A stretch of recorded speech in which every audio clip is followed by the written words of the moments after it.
चरणों में। श्री कटनी से श्री प्रेमचंद जी प्रेमी, प्रमोद जी जैन कक्का, प्रमोद जैन चूना और श्री अनिल जैन दास मुदास, सभी कोई श्री मुनिश्री के चरणों में कुनकुरी आकर मुनिश्री से आग्रह कर रहे हैं कि मुनिश्री आपका यह प्रवास प्रतिदिन चलता रहे।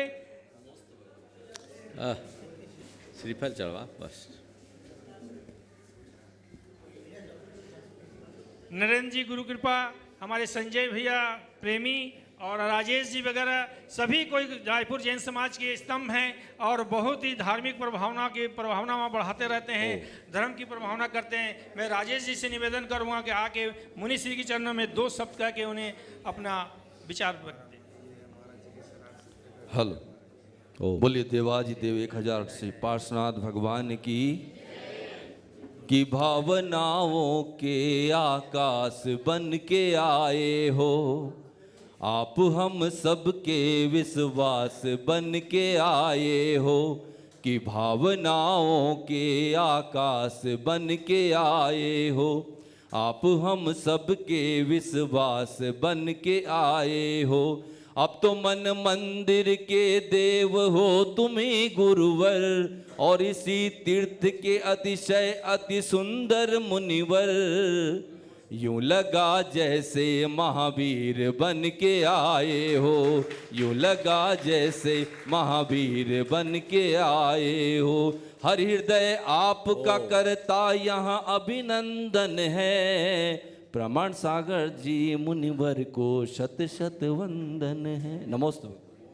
इस धर्म सभा में बैठे हुए सभी श्रावक बंधुओं की ओर से मुनिश्री के श्री चरणों में हम सब जाकर निवेदन कर रहे हैं कि मुनिश्री आपके मुखार बिंदु से निकले हुए धर्म की प्रभावना हम सभी को प्रभावित करें, ऐसा हम सब निवेदन कर रहे हैं। और सभी की ओर से मुनिश्री के चरणों में बारंबार नमोस्तु करते हुए मैं आज के वर्धमान के समक्ष सबके पास जाकर मुनिश्री निवेदन कर रहा हूँ, उसे अपने मुखार बिंदु से हम सबको अनुग्रहित करें।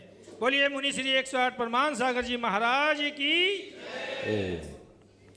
सभी लोग अपने दोनों हाथ जोड़ लें और मेरे साथ महामंत्र के स्मरण के लिए अपना मानस तैयार करें।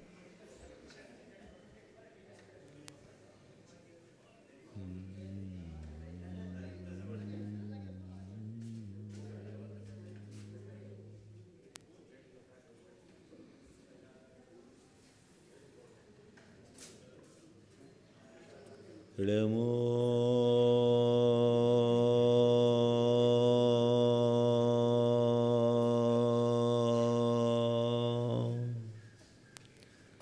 अरिहन्ताणं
मङ्गलाळं च सवेशिम्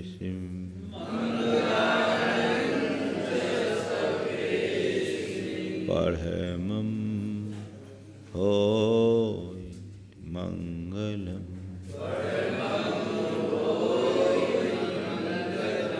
जय बोलो देवादिदेव खजराज श्री भगवान महावीर स्वामी की, अहिंसा परमो धर्म की, परम पूज्य आचार्य गुरुवर श्री विद्यासागर जी महाराज की, परम पूज्य 108 परमान सागर जी महामुनि राज की, परम पूज्य क्षुल्लक 105 श्री आदर सागर जी महाराज की।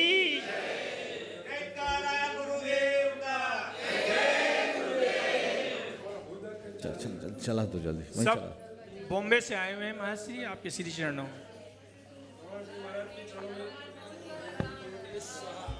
वो बैठो।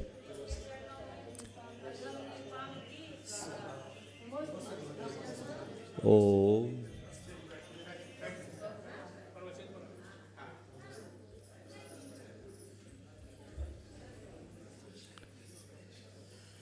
एक बार एक युवक ने सवाल किया, जब चारों तरफ सघन अंधकार हो,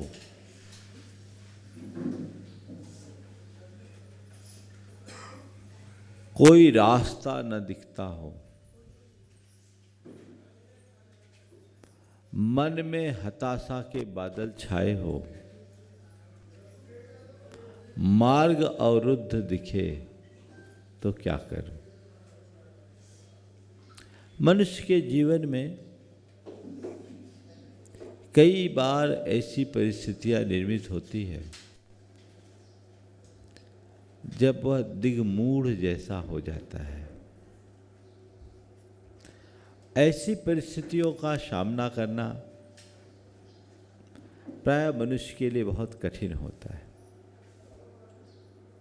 कुल मिलाकर विपरीत परिस्थितियों के होने पर अपने मन को स्थिर बनाना एक चुनौती भरा काम होता है। उसके पूछने का कुछ ऐसा ही आशय था। मैंने उससे एक सवाल किया कि मान लो तुम गाड़ी से जा रहे हो और सामने कोई पहाड़ आ जाए, रास्ता बंद हो जाए, तो क्या करोगे? पहाड़ से गाड़ी टकराओगे? बोला नहीं। रिवर्स आओगे? बोले नहीं। क्या करोगे? डायवर्सन खोजे, कहीं से गाड़ी घुमा करके पार करे। हमें पहाड़ को पार करना है, पहाड़ से टकराना भी नहीं है और पहाड़ को देखकर पीछे भी नहीं आना है। तो मैंने उसे समझाया और कहा, जब भी तुम्हारे सामने परिस्थिति का कोई पहाड़ दिखे तो अपने दृष्टिकोण को परिवर्तित करके उस पहाड़ को पार करने का रास्ता खोजो। न पहाड़ों से टकराओ, न पीछे लौटने की बात करो।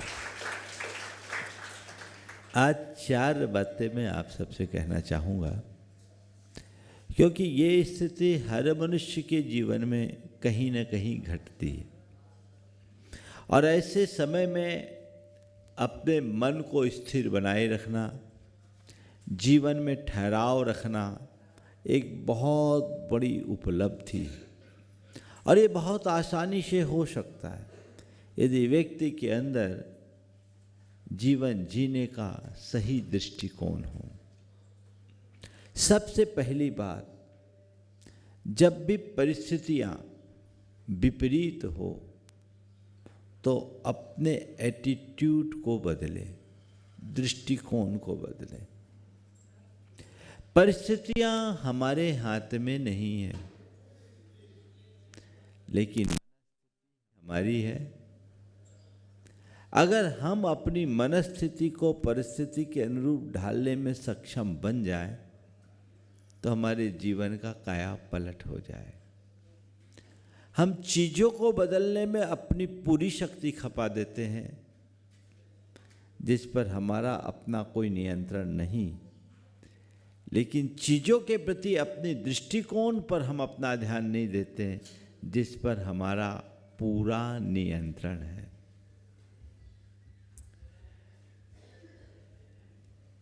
पंडित जगन मोहन लाल सिद्धांत शास्त्री ने एक बहुत अच्छी घटना सुनाई। आज से बहुत पुरानी घटना है। मध्य प्रदेश में रीवा में जैनों के बहुत थोड़े घर हैं। वहाँ महावीर जयंती पर भगवान का विमानोत्सव होता था। कतिपय धर्म विद्वेषी लोग उसका विरोध कर रहे थे। आसपास के सारे जैन समाज ने तय किया कि इस वर्ष हम लोग रीवा में महावीर जयंती धूमधाम से मनाएंगे, और इसके लिए रीवा महाराज से अनुमति भी ले ली गई। ये आज़ादी के पहले की बात है। महावीर जयंती की शोभा यात्रा निकली, लेकिन जिनको ये बात पसंद नहीं थी उन लोगों ने स्ट्राइक कर दिया, पूरा मार्केट बंद। भगवान महावीर की जयंती के अवसर पर उसके विरोध में बाजार बंद किया गया। स्थिति निश्चित रूप से अच्छी नहीं थी। पंडित जी उस सभा के मुख्य वक्ता थे। वो जब सभा में खड़े हुए, ये बात उन्होंने ही मुझे सुनाई थी। उन्होंने कहा, मुझे अपने गुरु की एक बात याद आ गई कि जब परिस्थितियां प्रतिकूल हो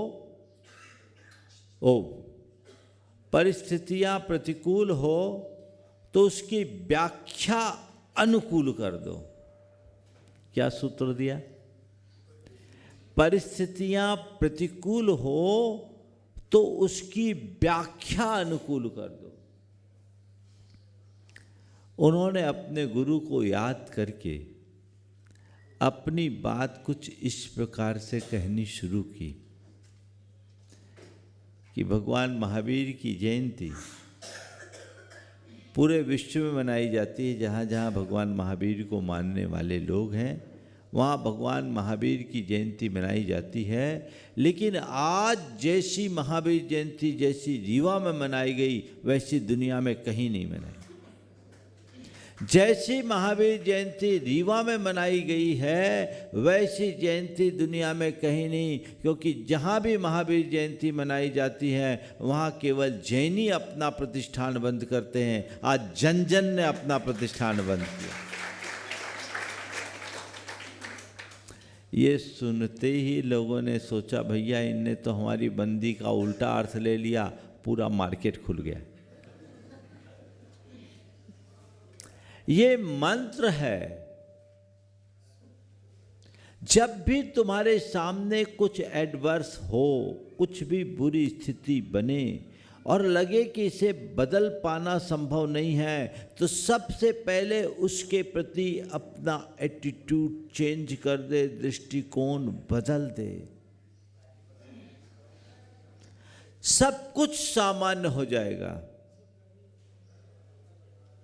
भारत के राष्ट्रपति डॉक्टर राधाकृष्णन जिस समय भारत के राष्ट्रपति थे, एक शासकीय दौरे से अमेरिका गए। उस समय अमेरिका के राष्ट्रपति मिस्टर कैनेडी थे। अचानक मौसम बिगड़ जाने के कारण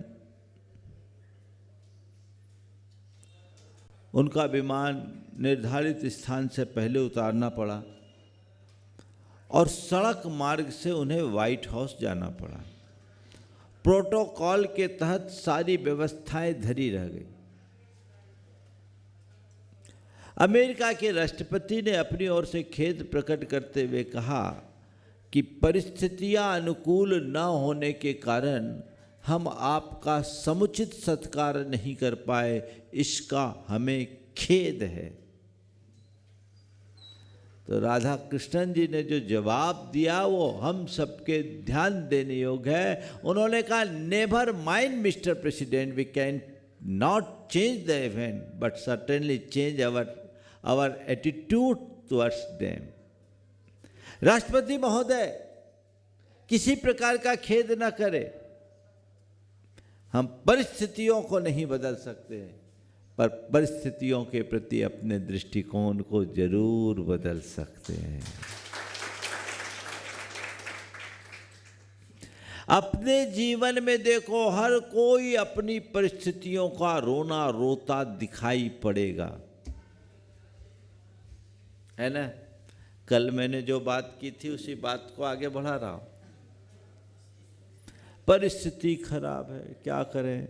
किसी के पास अभाव है, किसी के पास अल्पता है, किसी के संबंध खराब हैं, किसी का स्वास्थ्य खराब है, यही सब चक्कर है ना। अब क्या करे जी।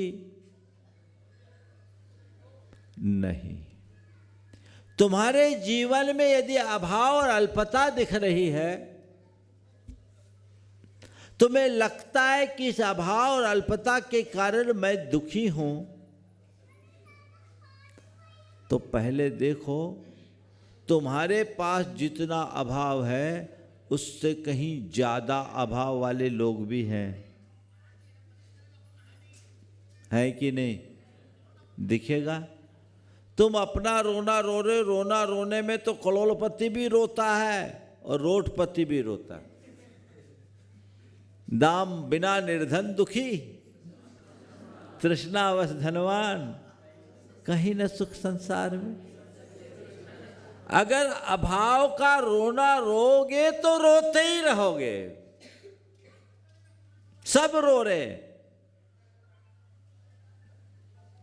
और जिसके पास जितना होना उतना रोना है, और ज्यादा रोएगा। तुम अपने जीवन में जिसका अभाव है उसकी तरफ देखने की जगह जिसका सद्भाव है उसे देखना शुरू कर दो, दृष्टि बदल जाएगी। आज तुम्हारे पास धन की कमी तुम्हें खलती है, मेरी परिस्थिति अनुकूल नहीं है, मान लिया, प्रयास करो और धन मिले, लेकिन रोना रोने से तो धन की पूर्ति नहीं होगी। चलो कोई बात नहीं, मेरे पास धन नहीं है तो क्या हुआ, जीवन धन तो है। बोलो, जीवन धन से बड़ा धन है। तुम धन की कद्र करते हो और जीवन धन की उपेक्षा, जबकि करना क्या चाहिए। बड़ा कौन है। धन का तो मूल्य है, जीवन धन का कोई मूल्य है क्या, वो अमूल्य है। पर बेटा बड़ा यह है कि तुम्हें अमूल्य का मूल्य पता नहीं। संत कहते मूल्य समझो अमूल्य का। जीवन धन मिला है, ये क्या कम है। अपना जीवन तो कोई भी कैसे भी चला सकता है। जो जीवन देता है वो जीवन की व्यवस्था भी देता है। होगी व्यवस्था, ठीक है, सोच वो होनी चाहिए। कुछ भी हो, अपने दृष्टिकोण को बदलिए। दृष्टिकोण को बदलते ही सब चीजें प्रतिकूल भी अनुकूल लगने लगती है, दुख में भी सुख दिखने लगता है, विपत्ति भी संपत्ति दिखने लगती है, और विसंगति में भी संगति बैठ जाती है। चीजों को देखने के प्रति अपना दृष्टिकोण बदलने की क्षमता होनी चाहिए। एक सज्जन जिसका एक बेटा पढ़ लिख नहीं पाया, आवारा जैसा फिरता रहा। किसी ने कहा कि भैया तुम्हारा बेटा आवारा रह गया। उसने कहा मैं अपने आप को इस अर्थ में भाग्यशाली मानता हूँ कि बेटा आवारा है, अपराधी तो नहीं। दृष्टिकोण है। गलती मेरी है, मैं अपने पारिवारिक और व्यावसायिक व्यस्तता के कारण उस पर पूरा ध्यान नहीं दे पाया, उसकी सही परवरिश नहीं कर पाया। बेटा आवारा हो गया, समय कांपा करके अपने आप जिम्मेदार बनेगा। लेकिन मुझे इस बात की खुशी है कि वो अपराधी तो नहीं बना। परिवर्तन। मेरे संपर्क में एक सज्जन है जो बहुत बड़े उच्चाधिकारी, उनकी एक बेटी, दोनों हाथ टेढ़े, दोनों पैर टेढ़े, चल नहीं सके, फिर नहीं सके। उनकी सारी क्रियाएं उन्हें अपने हाथों से करानी पड़ी। जब वो मेरे पास दर्शन के लिए आए, किसी ने कहा महाराज जी इनकी एक बेटी है और ऐसी दशा है, ये बहुत दुखी हैं। उन्होंने कहा महाराज मैं बिल्कुल दुखी नहीं हूँ। ये कह रहे एक बेटी है, ऐसी है, मैं मानता हूँ मुझे कम से कम बेटी तो है, दुनिया में ऐसे भी लोग हैं जिनकी बेटी नहीं। उन्होंने कहा महाराज ये बेटी है, मानता हूँ ये एकदम अपंग है, लेकिन मैं इस बात की खुशी मानता हूँ कि मेरी बेटी कम से कम अपंग है और कुछ नहीं है। एक और भी व्यक्ति उसी शहर में थे जिनकी बेटी ऐसी अपंग थी और चिल्लाती थी, काटने दौड़ती थी। मैं इस बात के लिए अपने आप को खुश नसीब मानता हूँ कि मेरी बेटी केवल अपंग है, लेकिन चीखती चिल्लाती नहीं है, पड़ी रहती है। और महाराज मैं सोचता हूँ इसी निमित्त से कुछ सेवा का कर्म हमसे हो रहा है। ये दृष्टिकोण, मनुष्य का दृष्टिकोण ही उसकी ताकत है। इस बात को आत्मसात कर लीजिए कि जब भी मेरे साथ कुछ उल्टा होगा मैं उसकी व्याख्या सीधी करना शुरू करूंगा। आप लोग उल्टा सीधा तो करते रहते हो, लेकिन संत कहते उल्टा सीधा करने की जगह उल्टे की सीधी व्याख्या करो। जीवन में मजा ही आएगा। विवेकानंद जी जब विश्व धर्म संसद में गए, सब धर्म ग्रंथों के नीचे गीता को रखा गया। गीता सबसे नीचे, बाकी धर्म ग्रंथ ऊपर। किसी ने मजाक उड़ाने के ख्याल से कहा कि देखिए आपके धर्म का अनादर, आपके धर्म ग्रंथ को सबसे नीचे रखा गया। आपके धर्म ग्रंथ को सबसे नीचे रखा गया। विवेकानंद जी ने कहा बिल्कुल सही जगह रखा गया है, क्योंकि वो सबका फाउंडेशन है।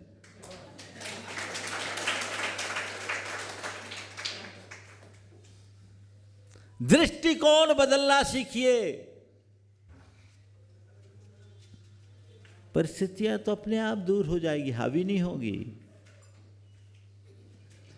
आत्मनियंत्रण आता है उससे, आत्मतोष आता है, आत्मविश्वास जगता है। तभी मनुष्य अपनी वास्तविक प्रगति कर पाता है। अरे अब ऐसा हो गया, ऐसा हो गया, ऐसा हो गया, अब क्या करे, क्या करे, क्या करे, सब उल्टा हो गया, सब उल्टा हो गया, उल्टा हो गया। अरे उल्टा हो गया सो हो गया, दिमाग क्यों उलट रहे हो? दिमाग तो सीधा रखो। चीजें उल्टी हो जाए उससे कुछ फर्क नहीं पड़ता, दिमाग उलट जाए तो इससे ज्यादा खतरनाक और कुछ नहीं होता। अपनी मानसिक स्थिरता को बनाए रखना हमारी पहली प्राथमिकता होनी चाहिए। तो क्या हुआ सूत्र? दृष्टिकोण को बदले, चीजों के प्रति देखने का नजरिया बदल दे।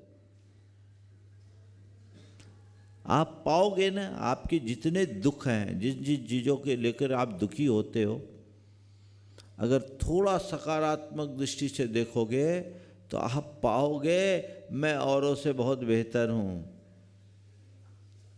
औरों से बहुत अच्छा हूँ, और ऐसा लगेगा मुझसे सुखी संसार में कोई दूसरा है ही नहीं। तो अपने दृष्टिकोण को बदलिए, पहली बात। दूसरी बात, धीरज रखना सीखिए। क्या कीजिए? धीरज। आज के लोगों में पेशेंस बिल्कुल नहीं, लोग टूट जाते हैं। छोटी छोटी सी घटना होती, तुरंत लोग आत्महत्या के लिए उतारू हो जाते हैं। उतावलापन और अधीरता मनुष्य को अंदर से तोड़ कर रख देता है।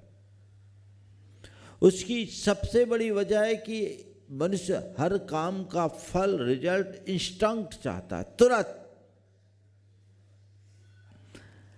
बस उस मूवमेंट में ही सब कुछ मिल जाए।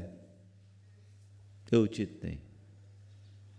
जब भी तुम्हारे सामने कोई विपरीत परिस्थिति आए, धैर्य रखो। और धैर्य रखने के लिए क्या करो?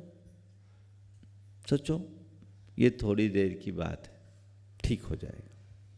थोड़ी देर की बात है, थोड़ा वेट एंड वॉच। थोड़ी देर की बात है, थोड़ी देर की बात है। जब मन में ये बात बैठ जाती है कि ये थोड़ी देर की बात है, तो अपने आप धीरज आ जाता है। आपको कहीं सफर करना हो और आपको टिकट ना मिले, रिजर्वेशन ना हो, काम जरूरी हो, तो आप कहोगे घंटे भर का सफ़र है, खड़े खड़े चले जाएं। कोई बात नहीं, थोड़ी देर की बात है, 1 घंटे का सफ़र है, खड़े खड़े चले जाएंगे, जनरल क्लास में चले जाएंगे, कोई दिक्कत नहीं है ना। पर कोई लंबी यात्रा हो, लंबी यात्रा हो, अरे भैया इतनी लंबी यात्रा बिना टिकट, बिना रिजर्वेशन कैसे जाएंगे? हमसे तो नहीं होगा। होगा? है ना? नहीं जा पाओगे। तो जो चीज़ें छोटी लगती है, थोड़ी देर के लिए लगती है, वो अपने आप ग्राह्य बन जाती है, और जो लंबी होती है उसे ग्रहण करना बहुत कठिन होता है। तो कहते हैं जब भी कुछ हो ना उल्टा, तो एक मंत्र जपना शुरू कर दो। थोड़ी देर की बात है। क्या है? थोड़े देर की बात है, थोड़ी देर की बात है। अपने आप रास्ता खुलेगा, मन में धैर्य बैठेगा, और जब धीरज आएगा ना, तभी आप अपनी मानसिक संतुलन को कायम रख पाओगे। और जब मानसिक संतुलन होगा, तभी कोई अच्छा निर्णय ले पाओगे। अधीरता में एक प्रकार का आवेग आता है जो हमारे चित्त को अस्थिर बना देता है। फिर कुछ नहीं, दिमाग काम करना बंद हो जाता है। नहीं, पेशेंस रखिए, धैर्य रखना सीखिए। नहीं, त्वरित मुझे कोई प्रतिक्रिया नहीं करनी, रुक के करना है। देखते हैं, सब चीज़ें ठीक होगा, बदलेंगे। कितने भी सघन बादल क्यों ना हो, हवा का दबाव कम होता है, ज़्यादा होता है, बढ़ता घटता रहता है। हवा का रुख बदलते ही बादल छट जाते हैं, है ना। हवा का रुख बदलेगा, आज नहीं कल बदलेगा, हवा चलेगी, सब कुछ परिवर्तित होगा। धीरज रखना चाहिए। मेरे संपर्क में एक सज्जन, उनको बड़ा भारी नुकसान हुआ, बड़ा भारी, माने करोड़ों का। उनका बेटा घबरा गया, लेकिन वो बड़े स्थिर चित्त रहे।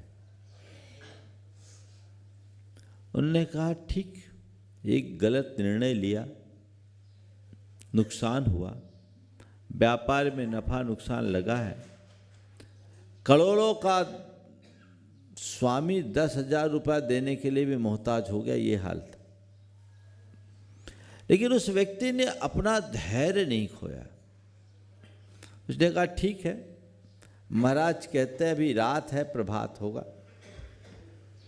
उसने क्या किया, उसके नगर में 7 मंदिर थे। उसने नियम ले लिया, अब काम धाम तो सब ठप, 7 मंदिर के रोज दर्शन करूंगा और प्रतिदिन मंदिर बदल बदल करके पूजन करूंगा। उसके बाद मुंह में पानी डालूंगा। समय निकालना है और क्या करना है। वो व्यक्ति 7 मंदिरों के दर्शन करता, घर से सुबह 6 बजे निकलता, सब मंदिरों के दर्शन करते, पूजन करके लौटते लौटते उसे 10 साढ़े 10 बज जाते। 47 टेम्परेचर में नंगे पांव जाता और आता। देखिए उसके धैर्य और श्रद्धा का चमत्कार। 6 महीने भी पूरे नहीं बीते, नासिक में एक बड़ी प्रॉपर्टी थी जो बहुत सालों से लिटिगेशन में पड़ी हुई थी। मामला सलट गया और मोटी रकम हाथ में आ गई। इतना ही नहीं, उसके 15 दिन बाद एक समाचार आया, भोपाल में उनके पिताजी के जमाने की कोई प्रॉपर्टी ली हुई थी, अरेरा कॉलोनी में, महावीर नगर में, पीसी सेठी के टाइम में। इनको पता नहीं था कि हमारी प्रॉपर्टी। दलाल की खबर आई कि इसको सल्टाना है तो सल्टा दो। अगले ने सल्टा दिया। वो आदमी खुशी खुशी आया, बोला महाराज आप कहते थे रात के बाद प्रभात होगा, प्रभात हो गया। चीजें संयोगों पर निर्भर करती है, लेकिन इसके धैर्य ने उसे स्थिर बनाए रखा। अक्सर आदमी ऐसी स्थिति में आधा हो जाता है, टूट जाता है, घोर हताशा का शिकार बन जाता है। तो दूसरा सूत्र क्या करना है, मुझे धीरज रखना है। और धीरज रखना है, उसके लिए एक सूत्र आप हर पल दोहराइए भावना योग की तरह, मुझे धीरज रखना है, मुझे धीरज रखना है, मुझे धीरज रखना है। ये बात बार बार दोहराते रहिएगा तो धैर्य आएगा। आज हर बात में व्यक्ति प्रतिक्रियाएं करता है, विचलित हो जाता है, टूट जाता है, जो उसे कहीं का नहीं रहने देता। तो दूसरा सूत्र क्या है, धीरज रखो। तीसरी बात, आशावादी बनो, हताश मत हो। हताशा को अपने ऊपर हावी मत होने दो। कुछ भी होगा ठीक है, आज बुरा है कल अच्छा होगा, सब ठीक हो जाएगा, सब ठीक हो जाएगा, सब ठीक हो जाएगा। रात के बाद तो प्रभात होगा ना। रात लंबी हो सकती पर शाश्वत तो नहीं ना। दुनिया के किसी कोने में सदियों से अंधकार है ऐसी बात नहीं ना, नरकों को छोड़ दो, लेकिन वहाँ से भी निकलने वाले का उजाला तो मिलता ही है। तो कहने का तात्पर्य यही है कि व्यक्ति को अपनी आशा कभी नहीं खोना चाहिए। आशा अगर मन में बनी है तो सकारात्मक प्रेरणा जगती है, और वही सकारात्मक प्रेरणा मनुष्य के मन का संबल बनती। एक बहुत पुरानी कहानी है। एक गांव में बाढ़ आई, पूरा गांव डूब गया। उस बाढ़ में एक बच्चा 14 साल का, उसके माँ बाप, घर परिवार सब डूब गया, कुछ नहीं बचा, अकेला वो बचा। गांव वालों ने उसे पास के नगर के एक सेठ के पास रख दिया। सेठ ने थोड़े दिन उसे रखा और व्यापार सिखाने के नाम पर उसे 4 बोरा अनाज दिया और कहा उस पार जाकर तुम इसे बेचो, इसकी जो कमाई होगी वो तुम्हारी। वो माल बेचने गया, पर दुर्भाग्य नाव बीच में डूब गई। जैसे तैसे जान बचाकर वापस आया। सेठ के सामने मुंह दिखाने की हिम्मत नहीं। सेठ ने सुना, ने कहा कोई बात नहीं, ऐसा होता है, अनाज डूबा, तुम बच गए, अच्छी बात है, आओ फिर दोबारा ट्राई करना। दूसरी बार 8 बोरा अनाज दिया। इस बार भी आगे गया। अचानक नाव में भंवर उठी और वह नाव डूब गई, पूरा अनाज डूब गया। मल्लाहों ने किसी तरह से इसे बचाया और पार लगाया। सेठ के पास आया, एकदम हताश हो गया। बाबूजी, मेरा भाग्य खराब है, मैं कुछ नहीं कर सकता, आपका बहुत बड़ा नुकसान कर दिया। बोला बेटा, अनाज डूबा है, अभी किस्मत नहीं डूबी, तू जा। अब की बार मैं तुझे 16 बोरा अनाज देता हूँ, तुम ले करके जाओ। बोला नहीं, अब कुछ नुकसान हो गया तो मैं कैसे करूँगा, अब मेरे बस का नहीं है। वो एकदम मायूस। सेठ ने कहा बेटा, ऐसे घबराया नहीं जाता, तुम जाओ और पूरे विश्वास के साथ जाओ। इस बार पार लगोगे तो हो सकता है जितना नुकसान हुआ सब रिकवर हो जाए। सेठ के द्वारा प्रेरित किए जाने पर वो गया और उसकी नाव सकुशल गई। संयोग से बाजार में और किसी का माल नहीं था, इसका ही माल था, महंगे दर पर बिका और इतना कमा लिया जितना पहले नुकसान किया था उससे ज़्यादा। जब वो लौट कर आया तो सेठ ने उसे कहा कि बेटे, जीवन में कभी हार मत मानना, क्योंकि हार के बाद ही जीत होती है। कुछ भी हो जाए, कैसा भी हो जाए, हारना मत। अपने मन की आशा को मत त्यागो। अगर आशा ही खो दोगे तो आगे बढ़ोगे कैसे? इसलिए हमेशा आशावादी सोच रखिए।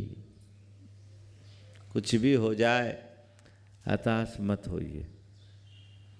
अभी रायपुर वाले लोग आए और भी पूरे बेल्ट के छत्तीसगढ़ के लोग हैं।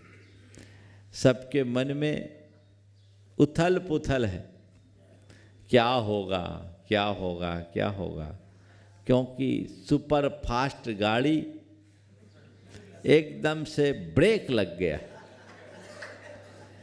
लेकिन मैं एक ही बात कहता हूँ, सबको आशा बनाकर रखना चाहिए। समझ गए? दूसरी बार लगा, तीसरी बार नहीं लगेगा, चौथी बार नहीं लगेगा, आशा तो रखो। हाँ, घबराओ नहीं, होगा तो भी पहुंचेंगे। सीधे हो तो और घूम कर हो तो, ये तुम्हें पता है ना, हमारे हाथ में है ना, तुम्हारे हाथ में। बिल्कुल भावना भाव। चीजें इसी तरीके से बनती और बदलती है। जीवन में बड़ा बदलाव घटता है। आशावादी बनकर के चलना चाहिए। चाहे जो होगा सबको पार करने की सामर्थ्य हो जाएगी। थोड़ी थोड़ी बातों में लोग निराश हो जाते हैं। आज से बहुत पहले की बात है, मैं एक स्थान पर था, एक युवक आया, अपना हाथ मेरी तरफ बढ़ाया, बोला महाराज जी मेरे भाग्य में सफलता है कि नहीं। मैंने उसकी तरफ देखा और कहा तुम जैसे तेजस्वी युवक को किसी के आगे हाथ फैलाता देखकर मुझे बड़ी ग्लानि हो रही। तुम किसी के आगे हाथ फैला रहे हो, क्या करते हो? उसने कहा महाराज जी मैंने यूपीएससी कॉन्टेस्ट किया है, यूपीएससी की परीक्षा दी और 2 बार इंटरव्यू तक चला गया। उस समय 4 अटेम्प्ट होते थे। मुझे अभी तक सफलता नहीं मिली, आखिरी अटेम्प्ट बाकी है। मेरे पिताजी नहीं हैं, मेरी माँ वैधव्य की स्थिति में जैसे तैसे काम करके मुझे पढ़ाई, लेकिन महाराज जी अब मुझे लगता है कि शायद मेरे भाग्य में कुछ नहीं है। अब मेरा क्या होगा, मैं कैसे क्या करूँगा, मैं निकल नहीं पाऊँगा। तो कई बार मन में आता है कि सुसाइड कर लो। मैंने उसे समझाया, बोले तुम जैसे युवक इतने घबरा रहे हो, जो युवा यूपीएससी के इंटरव्यू तक पहुंच गया वो कोई साधारण नहीं हो सकता, असाधारण प्रतिभा का धनी वहां पहुंच सकता है। लाखों में से हजारों और हजारों में से सैकड़ों को इंटरव्यू तक का अवसर मिलता है। हमने कहा कितनी सीट रहती जनरल की? 300। बोले इंटरव्यू तक कितने पहुंचते? बोले 3 गुने। हम बोले जितनी सीट होती है उससे 3 गुने में तुम पहुंचे, लाखों बैठने वालों में सैकड़ों में तुम आ गए, तो तुम क्या साधारण व्यक्ति हो? और तुम जैसे व्यक्ति अपने जीवन से हारते हुए दिखाई पड़ते हो तो मुझे बड़ी लज्जा आती। तुम क्यों घबराते हो? अभी तुम्हारे पास एक अटेम्प्ट और है, हार क्यों रहे हो? अटेम्प्ट दो। महाराज खर्चे पानी की व्यवस्था नहीं है। बोले तुमको किसी और से खर्चा मांगने की ज़रूरत नहीं है, अखबार बेच करके भी तुम अपना खर्चा निकाल सकते हो, रिक्शा चला करके भी तुम अपना काम कर सकते हो, ट्यूशन पढ़ा करके भी तुम अपना काम कर सकते हो। हिम्मत मत हारो, तुम्हारे पास समय है, पूरी ताकत से पढ़ाई करो और अपना मनोबल अच्छा रखो, आत्मविश्वास के साथ परीक्षा दो, तुम सक्सेस होगे। मेरा आशीर्वाद। उसके मनोबल को जगाने के लिए मैंने उससे बोला। उसने ट्यूशन किया, अपना खर्चा निकाला और उसके बाद जब एग्ज़ाम दिया 4थे प्रयास में तो उसका सिलेक्शन हो गया। आज कस्टम का एक बड़ा अधिकारी। अभी भी बराबर जब कभी आता है बोलता है महाराज आपने मुझे बहुत बड़ा संबल दिया, मैं तो हार गया था, मेरा मन तो सुसाइड करने का था। हम बोले क्षमता तुम्हारे अंदर थी पर हताशा हावी हो गई, इसलिए कुछ नहीं कर पाए। आशा के संचार से सब कुछ होता है और हताशा में मनुष्य कुछ भी नहीं कर पाता। तो जब भी ऐसी कोई परिस्थिति निर्मित हो तो अपने मन की आशा को बना के रखने का अभ्यासी बने। चित्त में हताशा को कभी भी हावी न होने दें। यदि हताशा हावी हो जाएगी तो जीवन में कुछ भी घटित नहीं हो पाएगा। ये बात गांठ में बांध कर रखने की जरूरत है। और चौथी बात, विधि के विधान पर विश्वास करें, पुण्य पाप के खेल को समझे, जीवन के यथार्थ को अपने सामने रखे। बड़े बड़े महापुरुषों के जीवन में भी उतार चढ़ाव आते हैं, लेकिन जीत अंततः किसकी होती है? जिसका मनोबल ऊंचा होता है। ये खेल है। आज कोई पाप के निमित्त से मेरे सामने प्रतिकूल संयोग आया है, ये टलेगा, ठीक है, मुझे इसका सामना करना है, इससे डरना नहीं, इससे भागना नहीं, अपने चेतना को जगाकर आगे खींच के ले जाना है। तो कभी हार नहीं होगी। महापुरुषों के चरित्र को पढ़ो, कैसी कैसी विकट परिस्थितियों में जन्म लेने वाले लोग इस संसार में सहंसा की तरह जिए और मोक्ष को प्राप्त किए। जीवनधर स्वामी के चरित्र को देखो, एक संबल मिलेगा। महापुरुषों के चरित्र को पढ़ोगे तो तुम्हें पुण्य पाप का खेल समझ में आएगा। जीवनधर जो एक राजपुत्र था, मां के पेट में आते ही विपत्तियां शुरू हो गई और यह स्थिति हुई कि उसका जन्म भी शमशान में हुआ। सोचो, कर्म कहां से कहां उठा के ले जाता है। शमशान में जन्म हुआ और माँ ने उसके प्राण बचाने के लिए जन्म देते ही अपने आप को छिपा लिया। पाप ने शमशान में पैदा किया पर पुण्य सामने आया और उसको संरक्षण देने वाला सेठ मिल गया। अपने मृत पुत्र का संस्कार करने के लिए आया था, उस पुत्र को एक तरफ रखा और जीवित पुत्र को ले गया और उसे अपने पुत्रवत पाला और आगे चलकर वही एक बड़े साम्राज्य का अधिपति बना। खेल है, जीवन में संघर्ष भी उत्कर्ष का आधार बनता है। पाप अगर संघर्ष को जन्म देता है तो मनुष्य यदि उसे स्वीकार करता है तो वही पाप पुण्य में परिवर्तित होकर उत्कर्ष का आधार भी बन सकता है। तो जीवन में ये सूत्र आत्मसात करके चलिएगा तो जीवन में कभी विफलता नहीं होगी। हम अपने आप को उन्नति के शिखर पर पहुंचा सकेंगे। तो आज के ये चारों सूत्र को आप आत्मसात करके रखिए, अपने दृष्टिकोण को बदलिए, धीरज रखना सीखिए, आशावादी बनिए और विधि के विधान पुण्य पाप के खेल पर विश्वास रखिए और अपने आप को उन सब से ऊपर और अलग महसूस कीजिए जिससे जीवन का उत्थान हो सके। समय आप सबका हो गया, यहीं पर विराम। बोलिए परम पूज आचार्य गुरुवर श्री विद्यासागर जी महाराज।